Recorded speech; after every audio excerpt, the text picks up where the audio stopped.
Assalamualaikum warahmatullahi wabarakatuh. Perkenalkan, nama saya Budi Santoso dari Universitas Islam 45 Bekasi. Di sini tujuan saya di sini ingin mewawancara Bapak. Kalau boleh tahu namanya siapa, Pak? Baik, terima kasih. Bismillahirrahmanirrahim. Assalamualaikum warahmatullahi wabarakatuh. Perkenalkan, nama saya Epri Sanda. Saya Wakil Ketua IPSI Kota Bekasi. Saya boleh nanya, Pak, apa sih tujuan organisasi ini, Pak? Tujuan organisasi ini yaitu sebagai wadah perguruan silat yang ada di Kota Bekasi. Apa sih tujuan organisasi ini di tahun ini, Pak? Untuk tujuan organisasi ini yaitu untuk menciptakan atlet-atlet dalam hal ini pencak silat, persiapan kota, Popda untuk jenjang ke tingkat yang lebih tinggi lagi. Kalau program jangka pendek ini apa, Pak? Saat ini kita sedang mengadakan beberapa kegiatan event pertandingan baik pelajar, antar perguruan maupun antar kelas dewasa atau umum. Program jangka pendek apa aja program jangka pendek organisasi ini, Pak? Ya, seperti yang saya bilang tadi, kebetulan besok tanggal 30 Juli kita akan mengadakan kejuaraan antar perguruan yang akan diselenggarakan di lapangan basket Gor Kota Bekasi. Apakah ada dukungan dari pihak pemerintah, yayasan ataupun sponsor, Pak? Alhamdulillah, kemarin kita sudah koordinasi dengan PLT Wali Kota Bekasi, Bapak Tri. Beliau siap datang dan beliau juga siap untuk memberikan piala kepada para pemenang. Kendala-kendala apa saja yang dialami, Pak, untuk memenuhi program jangka pendek ini, Pak? Kendala-kendalanya mungkin kemarin pasca pandemi masih banyak ada orang tua yang khawatir dan juga latihannya juga sedikit berkurang, sehingga agak terkendala. Cuman dengan keyakinan kita, dengan prokes yang ketat, insya Allah kegiatan ini bisa berjalan dengan lancar. Bagaimana proses pembentukan susunan organisasi ini, Pak? Pembentukannya tentunya kita memilih teman-teman yang expert, berkualitas, yang ahli di bidangnya, ya sesuai dengan kapasitasnya. Ya, karena kita ketahui bersama pencaksilat itu ada 4 aspek: olahraga, budaya, seni budaya, dan juga mental spiritual. Kalau sistem perekrutan anggota organisasi ini sendiri bagaimana, Pak? Untuk perekrutannya kita untuk perguruan atau untuk individu orangnya? Untuk organisasi tersebut. Untuk organisasinya pastinya kita akan melakukan verifikasi. Kita akan mendatangkan kunjungan, visitasi ke unit-unit latihan perguruan silat yang ada di Kota Bekasi. Kita lihat ADART, kita lihat legalitas perguruan, sejarah dan sebagainya. Terus bagaimana untuk memenuhi sumber daya alam, Terus bagaimana untuk memenuhi sumber daya manusianya sendiri, Pak, yang terdapat di dalam organisasi ini?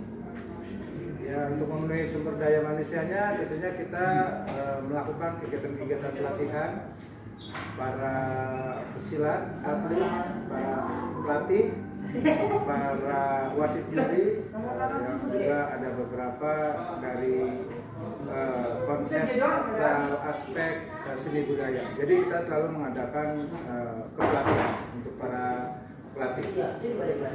Terus bagaimana kalau memenuhi sumber daya alamnya, Pak, dalam memenuhi kebutuhan organisasi ini sendiri? Sumber daya alam. Ini sumber daya alam maksudnya apa ya? Sumber daya alam.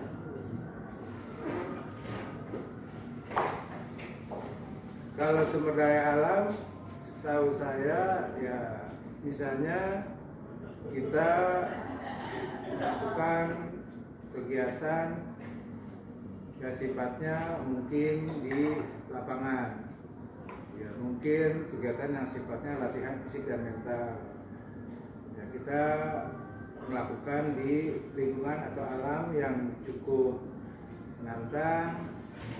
Dan tentunya bisa kita buat latihan baik dari segi fisik dan mental. Terus bagaimana cara memotivasi anggota pengurus di organisasi ini, Pak? Untuk memotivasinya, kita selalu mengadakan kunjungan, kita selalu memberikan reward kepada para perguruan yang menyumbangkan atlet-atletnya untuk Kota Bekasi. Ya, tadi seperti visitasi, ya, memberikan alat-alat latihan seperti body, samsak dan sebagainya. Itu untuk memotivasi mereka.